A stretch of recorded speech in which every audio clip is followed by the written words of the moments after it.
بے شک اللہ اپنے بندوں پر بڑا ہی مہربان اور نہایت ہی رحم کرنے والا رؤوف اور رحیم ہے، بڑا مہربان ہے، کرم فرماتا ہے۔ اللہ تعالیٰ اپنے بندوں سے بڑا جلد راضی ہو جاتا ہے، وہ اپنے بندوں کو بہت زیادہ مشقت میں نہیں ڈالتا، وہ اپنے بندوں سے اپنی نعمتوں کا بدلہ نہیں چاہتا، بہت سخت مشقت والی عبادتیں نعمتوں کے بدلے نہیں چاہتا، وہ بڑی جلدی رحم فرماتا ہے۔ اللہ تبارک و تعالی اپنے بندوں کے حق میں رحمت والے فیصلے کرتا ہے، درگزر والا معاملہ فرماتا ہے۔ جگہ جگہ قرآن مجید میں اللہ تعالیٰ نے اپنے بندوں پر رحمت کرنے کا ذکر فرمایا ہے۔ ان اللہ یغفر الذنوب جمیعا، فرمایا بے شک رب تمہارے سارے ہی گناہ معاف فرما دے گا، تم نا امید نہ ہونا، وہ معاف کر دے گا تمہیں۔ کچھ غلطیاں ہم کرنا نہیں چاہتے پر ہم سے ہو جاتی ہیں، کچھ دل ہم توڑنا نہیں چاہتے پر وہ ٹوٹ جاتے ہیں، ہماری مجبوری ہوتی ہے ٹوٹ جاتے ہیں۔ رات کو اس کی بارگاہ میں ہاتھ باندھ کے کشکول طلب دراز کر کے خوب استغفار پڑھنا چاہیے کہ مالک بندے ہیں نا، کیا کریں، نفس کا ساتھ ہے، دنیا کا ساتھ ہے، خواہشات نفسانیہ، مالک معاف کر دے۔ درد سے توبہ، رسم نہ ہو، کہانی نہ ہو، لفظ نہ ہو، جملے نہ ہو، اور جناب ایسے لوگوں کے بیچ بڑے ہاتھ باندھ کے اور بڑا کوئی ضرورت نہیں، آپ اکیلے اپنی چارپائی پہ بستر کے اندر منہ دے کے بھی درد سے کہیں گے نا معاف کر دے، تو وہ تو مہربانی بڑا ہے۔ گناہگاروں کے آنسو اس کی بارگاہ میں بڑے مقبول ہیں۔ بندہ کوئی ناراض ہو جائے تو ہمیں کوئی نیند آتی، اس کے گھر چلے جاتے ہیں۔ ہم اپنے سارے رشتوں کو، تعلقات کو مینٹین کر کے رکھنے کے عادی ہیں، ہمیں پتہ ہے کہ وہاں میں نہیں جا سکا تو بیٹا بھیجتا ہوں، فلاں شادی پہ میں نہیں جا سکا تو بھتیجا بھیجتا ہوں، بھائی بھیجتا ہوں، ہر تعلق کا ہم نے خیال رکھا کوئی روٹھ نہ جائے۔ لیکن کمال ہے نا، یہ نہیں سوچا کہ اگر رب روٹھ گیا تو جب وہ روٹھ جائے نا تو سارے رشتے بھی بندے کے پاس موجود ہوں تو کوئی کرامت نہیں ہوتا، پھر کروڑوں روپیہ جیب میں ہوں تو ڈاکٹروں کی دوائیاں اثر نہیں کرتی۔ وہ روٹھ جائے تو پھر انسان اس طرح سے پھسلتا ہے کہ بڑے بڑے اس کے پاس دروازے ہوتے ہیں پر کسی جگہ اس کا ہاتھ نہیں لگتا۔ خدا را خیال کریں، دنیا روٹتی ہے تو روٹھ جائے، رب رسول ناراض نہ ہونے پائیں، اس کا خیال کریں۔ حضور فرماتے ہیں مسکراتا ہے، اسے خوشی ہوتی ہے جب کوئی اس کا بندہ اس کی طرف رجوع کرتا ہے۔ ماں پیار کرتی ہے اپنے بچے سے لیکن وہ ناراض بھی ہو جاتی ہے بعض چیزوں میں، بعض معاملات اس کا دل بھی دکھاتے ہیں، بعض جگہ وہ رو کے یہ بھی کہتی ہے کہ تو نے میری محبت کا کوئی نتیجہ نہیں مجھے دیا، میری ساری کمائی تو نے ضائع کر دی۔ والد بہت ساری جگہوں پہ ناراض ہوتا ہے، شکوہ کرتا ہے، کہتا ہے میری بیماریوں کی، پریشانیوں کی، بڑھاپے کی، کمزوریاں کا سبب بیٹے تو ہی بن گیا، یہ ساری تکلیفیں تو ٹھیک ہو جائیں تو میری شاید عمر بھی بڑھ جائے، صحت بھی ٹھیک ہو جائے، میں زیادہ دیر جوان رہ سکوں۔ ناراض ہوتے ہیں ماں باپ، اسی طرح ماں باپ راضی بھی ہو جاتے ہیں، وہ بڑی جلدی راضی ہو جاتے ہیں۔ میں اکثر کہتا ہوں کہ والد کو راضی کرنے میں 5-7 منٹ لگ جاتے ہیں، اماں تو 1.5-2 منٹ میں راضی ہو جاتی ہیں، ابا جی کو 5-7 منٹ لگتے ہیں، کئی دفعہ کہنا پڑتا ہے، کوئی دلائل دینے پڑتے ہیں، لیکن والدہ کے لیے تو کچھ بھی نہیں، آپ نیرا جا کے پیروں میں بیٹھ ہی جائیں، کچھ بھی نہ کریں، آپ پورا روئے نہ، رونے والا منہ ہی بن جائے تو اماں تو نرم ہی نرم ہے، جس وقت جو مرضی آپ کرا لیں ہو گیا۔ اللہ تبارک و تعالی بلا مثال و بلا تشبیہ سمجھانے کے لیے عرض کرتا ہوں، اللہ بھی بعض معاملات میں اپنے بندوں سے ناراض ہو جاتا ہے۔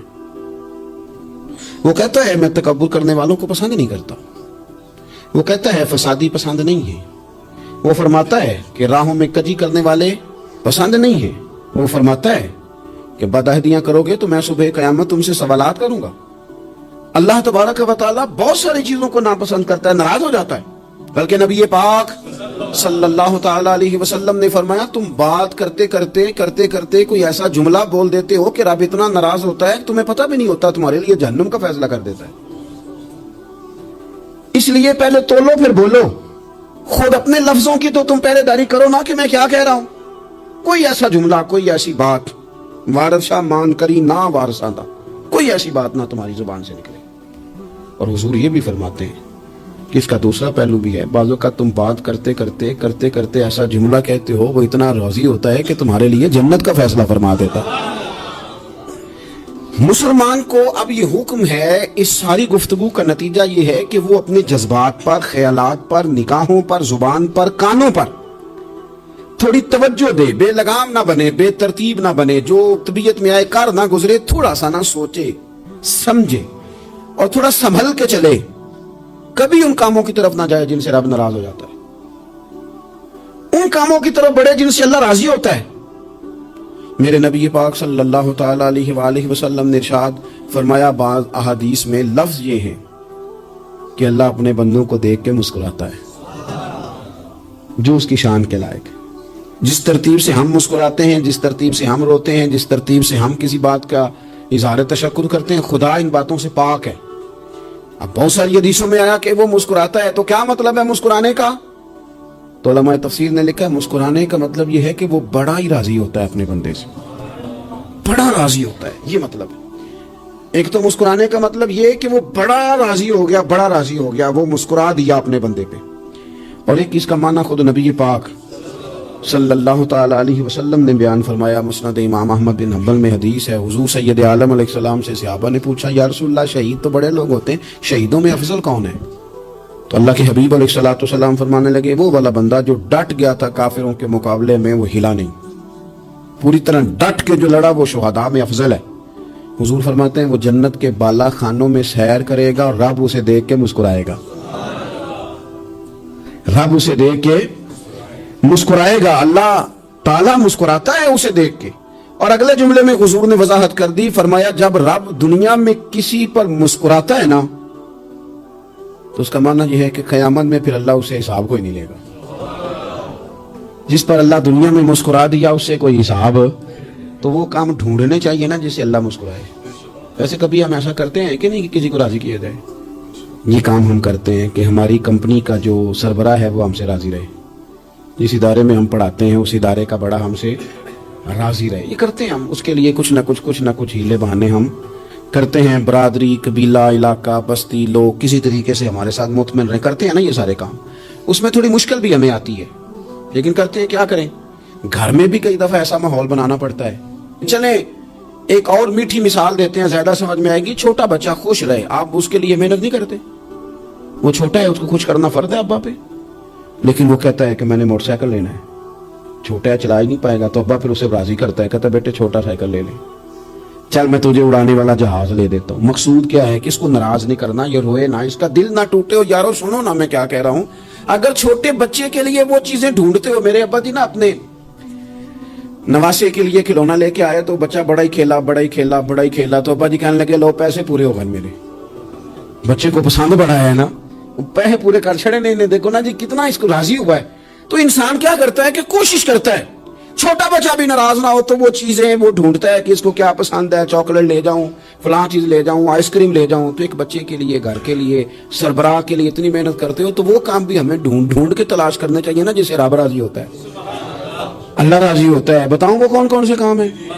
نبی کریم صلی اللہ تعالی علیہ وسلم نے ارشاد فرمایا 3 لوگ ہیں جنہیں دیکھ کے رب مسکراتا ہے۔ یا رسول اللہ صلی اللہ علیہ وسلم وہ کون کون سے؟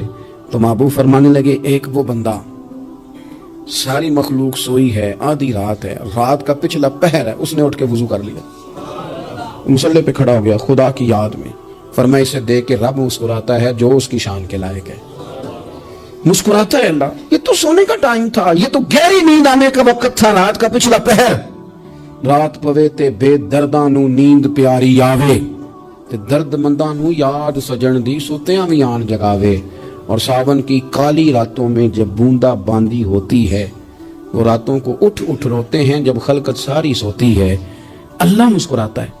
اور سننا میرے بھائی، میرے نبی پاک صلی اللہ تعالی علیہ وسلم فرماتے ہیں جب مسلمان نماز کے لیے صفیں بناتے ہیں نا، ترتیب لگ رہی ہوتی ہے، اب اللہ کی بارگاہ میں کھڑے ہوں گے، قیام کریں گے، رکوع کریں گے، سجود کریں گے، فرمایا جب مومن صفیں بناتے ہیں تو رب دیکھ کے مسکراتا ہے، مسکراتا ہے۔ کمال ہو گئے عروج بندگی کا، جب بندے کو دیکھ کے رب مسکرائے، خدا بندے سے خود پوچھے بتا تیری رضا کیا ہے، مسکراتا ہے۔ اور میرے نبی پاک علیہ السلام فرماتے ہیں جب مجاہد جہاد کے لیے صفیں سیدھی کرتے ہیں، آج تو یہ رب کے نام پہ مرنے ہی آ گئے، یہ صفوں میں کھڑے ہوں گے، ترتیب سے لڑیں گے، ترتیب سے گلا کاٹیں گے کافروں کا یا شہادت لیں گے۔